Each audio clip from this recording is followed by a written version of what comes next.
উপস্থিত আছো বৰভাগ আঞ্চলিকৰ নাগা নামৰ সংঘৰ প্ৰতিষ্ঠা দিৱস হিচাপে উপস্থিত আছো আৰু আমাৰ লগত আছে আমাৰ মাননীয় মুকুল চক্ৰৱৰ্তীদেৱ আৰু লগতে আছে আমাৰ মন্টু দাস ডাঙৰীয়াদেৱ আৰু তেখেতসকলৰ আজি যি কাৰ্যসূচী আৰম্ভ কৰিছিলে ৰাতিপুৱাৰ পৰা আৰম্ভ কৰিছিলে আৰু তেখেতসকলৰ যি অনুষ্ঠানসমূহ মানে কোনটো কেনেকুৱা ধৰণৰ কেনেকুৱা মানে কেতিয়াৰ পৰা আৰম্ভ কৰিছিলে আপোনালোকে অকণমান জনালে আমি বেছি মানে সুখী হ'ম।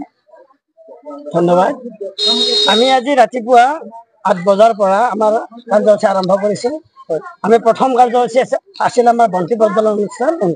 আমি তাৰপিছত বৃক্ষৰোপণ আঁচনি, তাৰপিছত আমাৰ পতাকা উত্তোলন আৰু আমি তাৰপিছত 3জন ব্যক্তিক আমন্ত্ৰণ কৰি আনি অসমৰ আখেৰী পাঠক আছে আজি 50 বছৰ আগত নাম গোৱা পাঠক, সেই 3জন পাঠকক আমি সম্বৰ্ধনা জনাইছোঁ। তাৰপিছত সমন্বয় নাম চলিছে আৰু ৰাইজৰ সকলোকে শেষত আমি প্ৰীতিভোজনৰ আয়োজন কৰিছিলোঁ। এতিয়া আমাৰ প্ৰীতিভোজন চলি আছে আৰু আমি সমন্বয় নামেৰে আমাৰ আজিৰ অনুষ্ঠান সামৰণি মাৰিছোঁ। হয়, মই মুকুল চক্ৰৱৰ্তীদেৱৰ পৰা আকৌ এটা বস্তু জানিব বিচাৰিম যে আমাৰ যিটো অনুষ্ঠান এইটো প্ৰতিষ্ঠা দিৱস আমাৰ কিমান বছৰ আগৰ পৰা চলি আছে বা কিমান বাৰ্ষিক? আমাৰ 2020 চনত স্থাপিত হৈছিল জুলাই 5 তাৰিখে। আজি আমাৰ 5ম বছৰ প্ৰতিষ্ঠা দিৱস। এই 5ম বছৰ প্ৰতিষ্ঠা দিৱসত আমি দেউৰীতোলা কালাত এই স্থানতে অনুষ্ঠিতভাৱে আমি আয়োজন কৰিলোঁ। এইবাৰ আমি বেছি ডাঙৰ দীঘল কৰিব নোৱাৰিলোঁ কাৰণ আমাৰ আচলতে পাঠকখিনি এনে নামৰ ক্ষেত্ৰত যথেষ্ট আগৰণুৱা হয়, কিন্তু আমাৰ কিছুমান সময়ৰ অভাৱত আমি বেছি ঘূৰিব পৰা নাই, কালেকশ্যন আমাৰ অলপ কম হয়। তথাপিও আমাৰ গোটেইকেইজন পাঠক বন্ধুৰ সহায় সহযোগ পাই আমি অনুষ্ঠানটো এনেকৈ চলালোঁ। আগন্তুক যি আমাৰ অহা বছৰ প্ৰতিষ্ঠা দিৱস হ'ব ইতিমধ্যে আমাক আমন্ত্ৰণ জনাইছে আঠঘৰীয়া গৃহহৰি মন্দিৰত। তেখেতসকলে ডাঙৰকৈ অনুষ্ঠানটো পাতিম বুলি আমাক সাহস দিছে। আমিও ভাবিছোঁ অহা বছৰ আমাৰ ইয়াতকৈ বেছি জাকত জিলিকা হ'ব। আৰু তাৰপিছতে মই আমাৰ এই মন্টু দাস ডাঙৰীয়াৰ ওচৰলৈ গৈছোঁ যে আপুনি সম্পাদক মন্টু দাস ওচৰলৈ আহিছোঁ, পাঠক মন্টু দাস, আৰু তেখেতকো দুআষাৰ ভাষণ ৰাখিবলৈ অনুৰোধ জনাইছোঁ। এই প্ৰতিষ্ঠা দিৱসৰ বিষয়ে তেখেতেও দুআষাৰ ক'লে মানে আমি ৰাইজে বা আমাৰো সুবিধা হয়। হয়, আজি আমি উত্তৰ বৰভাগ আঞ্চলিক নাগা নাম সংঘৰ আজি আমি 5ম বাৰ্ষিক অধিৱেশন মানে অনুষ্ঠিত কৰিছোঁ আৰু আমি এই অনুষ্ঠানটো কৰিছোঁ কালাক দেউৰাতোলাত। ইয়াত মই আগতো আমি দুবাৰমান কৰিছোঁ অনুষ্ঠানটো। আমি যোৱা বছৰ কৰিছিলোঁ, আমি ক্ষুদ্ৰ কুলতী ঠাই এটা আছিলে তাত কৰিছিলোঁ। আজি এই বছৰ আমি অনুষ্টুপীয়াকৈ হ'লেও অনুষ্টুপীয়া আচলতে হোৱা নাই, অনুষ্ঠানটো খুব সুন্দৰ হৈছে আৰু আপোনালোকৰ সহায় সহযোগিতাৰ কাৰণে আমি যথেষ্ট আমি আনন্দিত হৈছোঁ। যিখিনি আপোনালোকে আমাৰ এই সংঘটো আপোনালোকে যি ইউটিউবৰ মাধ্যমেৰে আগবঢ়াই নিছে বা চিনাকি দিছে, এটা বহুত শুভ লক্ষণ। আমি খুব আনন্দিত হৈছোঁ আপোনালোকে আহি আমাৰ এই সংঘটোৰ যিখিনি প্ৰচাৰ কৰিলে, যিখিনি আমাৰ নতুন প্ৰজন্মৰ যিখিনি পাঠকক হয়তো জনা নাছিলে তেখেতসকলৰ ভিডিঅ'বিলাক আপোনালোকে সংগ্ৰহ কৰিছে, সমন্বয় নামৰ যোগেদি আপোনালোকে নিশ্চয় প্ৰচাৰ কৰিব। সেই ক্ষেত্ৰত আপোনালোকক আমি আঞ্চলিক নাগা নাম সংঘৰ তৰফৰ পৰা ৰাজীৱ দাস ইউটিউব চেনেলক আমি আৰু লগতে মোৰ বন্ধুবৰ বিশ্বজিৎ দাসকো মই আন্তৰিক শুভেচ্ছা জ্ঞাপন কৰিছোঁ আৰু দল আমাৰ সংঘৰ পৰা তেখেতসকললৈ আমি অভিনন্দন জ্ঞাপন কৰিছোঁ। আৰু আচলতে আমি এই আঞ্চলিক এই যিটো আমাৰ সংঘ আছে এই সংঘটো আমি প্ৰত্যেক বছৰ যিটো আমি এটা অনুষ্ঠান আগবঢ়াওঁ প্ৰতিষ্ঠা দিৱস হিচাপে, আমি এই বছৰ ইয়াত কৰিছোঁ। অহা বছৰ যিটো আমাক জনাইছে মোৰ আমাৰ মানে নাগা নাম সংঘৰ সহকাৰী সম্পাদক ৰাতুল দাসৰ ঠাইতে হ'ব, আঠঘৰীয়াত অহা বছৰ হ'ব বুলি তেখেতে কৈছে। আমি অহা বছৰো ইয়াতকৈ অলপ ভাল কৰিম বুলি ভাবিছোঁ। তাত আমি অহা বছৰ ৰাতিৰ কাৰ্যসূচী ৰাখিম বুলি ভাবিছোঁ। কিন্তু মোৰ গুৰু সদৃশ মোৰ গুৰু আৰু আমাৰ আঞ্চলিকৰ সভাপতি তেখেতে কথাখিনি ক'লে ইতিমধ্যে আমাৰ আচলতে পাঠকখিনিৰ সময়ৰ অভাৱ বুলিয়ে ক'ব লাগিব, যিহেতু আমি কালেকশ্যন কৰাৰ সময়ত আমি কাকো নাপাওঁ। আচলতে এইটো বৰ দুৰ্ভাগ্যজনক কথা। যা নহওক, কিন্তু অনুষ্ঠানটো খুব সুন্দৰ হৈছে। যিখিনি আমাক আচলতে এই অঞ্চলৰ ৰাইজে আমাক সহায় সহযোগিতা আগবঢ়ালে সঁচাই আমি আনন্দিত হৈছোঁ। আৰু আমাৰ যে কাৰ্যসূচী বৰ সুন্দৰকৈ চলি গ'ল, এতিয়া আমাৰ সামৰণিও হৈ গ'ল। এতিয়া আমি 6 বজাত আমি বন্তি প্ৰজ্বলন কৰিম আৰু গতিকে অৱশেষত আমি উত্তৰ বৰভাগ আঞ্চলিক নাগা নাম সংঘৰ তৰফৰ পৰা সমূহ মানে অসমবাসী ৰাইজলৈ আমি আন্তৰিক শুভেচ্ছা জ্ঞাপন কৰিছোঁ। লগতে ৰাজীৱ দাসৰে ইউটিউব চেনেলটোকো আমি আন্তৰিক শুভেচ্ছা জ্ঞাপন কৰিছোঁ। ধন্যবাদ।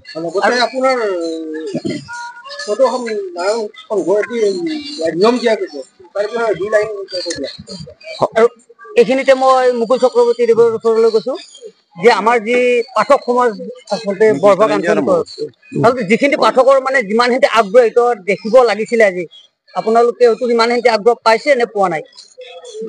আচলতে ক'বলৈ গ'লে আমি প্ৰথম অনুষ্ঠান কীৰ্তনেৰে আৰম্ভ কৰিছো আৰু পাঠকখিনি আমি পাইছো, গোটেইখিনি পাঠকে আহিছে। মই আগতে অলপ কৈছো যে পাঠকখিনি সময়ৰ অভাৱত কোনোবাই হয়তো কিবা প্ৰাইভেট কাম কৰে, আমাৰ লগত সহযোগ কৰিব পৰা নাছিল যদিও আজি কিন্তু সকলোখিনি পাঠকে আমাৰ লগত সহযোগ কৰিছে, অনুষ্ঠানটো চলাই নিয়াত আমাক যথেষ্ট সহায় কৰিছে। সেইকাৰণে আমি হয়তো অনুষ্ঠানটো যিমানখিনি ভাবিছিলো তাতকৈ আমি অলপ হ'লেও আমি ভাল কৰাৰ কাৰণে চেষ্টা কৰি আছিলো, হৈছেও। এতিয়ালৈকে ৰাইজে বেয়া পোৱা নাই, মানে এতিয়ালৈকে আমাৰ অনুষ্ঠানটো সাকসেসফুল বুলি আমি জনাব মানে ক'ব পাৰো আৰু। ঠিক আছে, মই এতিয়া আকৌ ৰাতুল দাসৰ ওচৰলৈ গৈছো যে যিহেতুকে আপুনি অহা বছৰৰ কাৰণে অহা বছৰ আপোনাৰ গাঁৱতে বা বিখাহৰী থানলৈকে বা লৈ যাব কাৰণে বিচাৰিছে অনুষ্ঠানটো, তাৰ কাৰণে আপোনাৰ কেনেকুৱা তাত মানে কেনেকুৱা আপোনাৰ কিবা আগতীয়াকে কিবা ক'ব পৰা হেৰি আছে নেকি, বা এনেকুৱা ধৰণৰ অনুষ্ঠানটো কেনেকে আগবঢ়াই নিব আপুনি? হয়, পোনপ্ৰথমে ৰাজীৱ দাস ইউটিউব চেনেলৰ জৰিয়তে উত্তৰ বৰভাগ আঞ্চলিক নাগাৰাম সংঘৰ তৰফৰ পৰা সমূহ অসমবাসী ৰাইজলৈ শুভেচ্ছা জ্ঞাপন কৰিছো। তেখেতসকলে এই চেনেলটিক আশীৰ্বাদ কৰক আৰু আশীৰ্বাদ কৰক উত্তৰ বৰভাগ আঞ্চলিক নাগাৰাম সংঘ অনুষ্ঠানটিক। কাৰণ এনেকুৱা এটা অনুষ্ঠান যদিহে একোটা অঞ্চলত জিলিকি থাকে তেতিয়াহে কিন্তু আজি সদৌ অসম নাগাৰাম সংঘই যি ব্যৱস্থা হাতত লৈছে সেই ব্যৱস্থাসমূহ সফল হ'ব বুলি মই ভাবো। যদি আঞ্চলিকতেই যদি ভেজাল থাকে তেতিয়াহ'লে জিলালৈ সেই ভেজাল গুচি যাব, জিলাত যদি সেই ভেজাল থাকে তেতিয়াহ'লে সেই ভেজাল গৈ সদৌ অসম নাগাৰাম সংঘ পাব। আমি কিন্তু আগতেও কৰিছিলো, এইবাৰো কৰিছো, নিৰ্ভেজাল নামৰ পৰিৱেশন বৰভাগ আঞ্চলিক নাগাৰাম সংঘই ধৰি ৰখাৰ কাৰণে 2020 চনৰ 5 জুলাইৰ পৰা আজি 2025 চনৰ 5 জুলাইলৈ এই প্ৰতিটো বৰ্ষতেই ধৰি ৰখাৰ কাৰণে চেষ্টা কৰিছো। আজিও আমি নাম কীৰ্তনৰ দ্বাৰা আৰম্ভ কৰিছো, মাৰ্জিতভাৱে আৰম্ভণি কৰিছো, পৰিচালনা কৰিছো। এনেকুৱাকৈ যদি সকলোবিলাক আঞ্চলিকেই নিজৰ নিজৰ আঞ্চলিকবিলাক ঠিক কৰি লয় তেতিয়াহ'লে সদৌ অসম নাগাৰাম সংঘই আজি যি কষ্ট কৰিছে ইমান কষ্ট কৰিবলগীয়া নহ'লহেঁতেন বুলি আমি উত্তৰ বৰভাগ আঞ্চলিক নাগাৰাম সংঘই অনুভৱ কৰোঁ। এই চেগতে অহা বৰ্ষত আমাৰ গাঁৱত বুলি কৈছে, আচলতে আমাৰ গাঁৱত নহয়, আমাৰ অঞ্চলত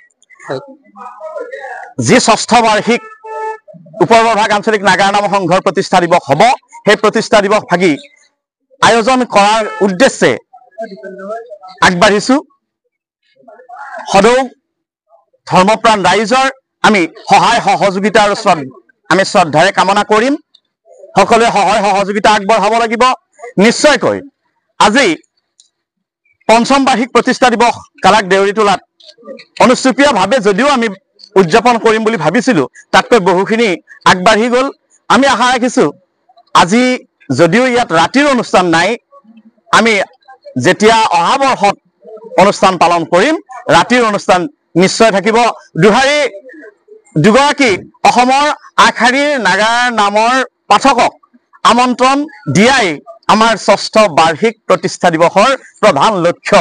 আজিয়েই এই কথা আমি ঘোষণা কৰিছো আৰু আমাৰ সমূহ ভাই বন্ধু নাগা নামৰ শিল্পী সমাজক আজিৰে পৰাই আমি এই কৰ্মত ব্ৰতী কৰিবলৈ যিমান পাৰো চেষ্টা কৰিম বুলি কথা দিছো। ধন্যবাদ। আৰু মই এই চেগতে আমাৰ বৰভাগ আঞ্চলিকৰে এজন প্ৰাক্তন সভাপতি শংকৰজ্যোতি মহন্তদেৱ তেখেতৰ ওচৰলৈ আহিছো আৰু আজিৰ অনুষ্ঠানটো কেনেকৈ মানে আৰম্ভ কৰিছিলে বা কেনেকৈ এতিয়া সামৰণি মাৰে তাৰে দুআষাৰমান ক'বৰ কাৰণে অনুৰোধ কৰিলো। জৰিয়তে মই ৰাজীৱ দাস ইউটিউব চেনেললৈ জ্ঞাপন কৰিছো।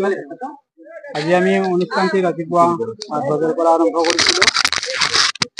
ৰাতিপুৱা বন্তি প্ৰজ্বলন, তাৰপিছতে আমি বৃক্ষৰোপণ, পতাকা উত্তোলন, তাৰপিছত দিহানামৰ এটি দল আমি আমন্ত্ৰণ কৰি প্ৰদৰ্শন কৰাইছো। তাৰপিছত আমি আমাৰ স্বনামধন্য 3গৰাকী পাঠক যি 50 বছৰ আগৰে পৰা তেখেতসকলে নাম গাই আছে, এতিয়া এইজনৰ 98 বছৰ বয়সত ভৰি দিছে তেখেতে আমাৰ মাজত উপস্থিত হৈছিলে। তেখেতৰ নামটো চন্দ্ৰ কলিতা, নাৰপাৰা গাঁৱৰ। কাশীনাথ শৰ্মা, নামখলা, তেখেতৰ 76 ইয়াৰ্ছ। হয় আৰু তাৰপিছত সুৰেন কলিতা, তেখেতে আমাৰ সোণকানী গাঁৱৰ, তেখেতৰো প্ৰায় 80+ হৈছে। তেখেতসকলক আনি আমি সম্বৰ্ধনা জ্ঞাপন কৰিছো আমাৰ ফালৰ পৰা। আৰু এই আমাৰ উত্তৰ বৰভাগ আঞ্চলিক নাগাৰা নাম সংঘটো আমি 2020 চনৰ 5 জুলাই তাৰিখে কেইজনমান পাঠকৰ মানে সহযোগিতাত আমি জন্ম দিছিলো। এই জন্ম দিয়া ঠাইখন আছিল আমাৰ ৰাজকুচি, নখতি ৰাজকুচি। তাতে মই প্ৰতিষ্ঠাপক সভাপতি হিচাপে দায়িত্ব পালন কৰি গৈছো। আৰু এতিয়াও মই সক্ৰিয়ভাৱে সংঘত যিমান পাৰি মোৰ ফালৰ পৰা সময় দি আছো। হয়তো কিবা কেতিয়াবা পৰা নাই, তাৰ বাবে সময় চাইছো। এনেকৈ আগবাঢ়ি যাব বুলি মই আশা ৰাখি মই ক'ব লগা এইখিনি আৰু ধন্যবাদ জনাইছো। ঠিক আছে, আজি আমি সকলোৰে লগত চিনাকি হলো আৰু লগতে ৰাজীৱ দাস ইউটিউব চেনেলটোত আপোনালোকে সকলোৱে এইবোৰ ভিডিঅ' দেখা পাব। আৰু অসমীয়া কলা সংস্কৃতি বুলি যিটো ইউটিউব চেনেল আছে, আজিৰ অনুষ্ঠানৰ গোটেইখিনি ভিডিঅ' আপোনালোকে আপলোড হ'ব। হয়তো অহাকালিলৈকে আপোনালোকে শুনিবলৈ পাব বা দেখিবলৈ পাব।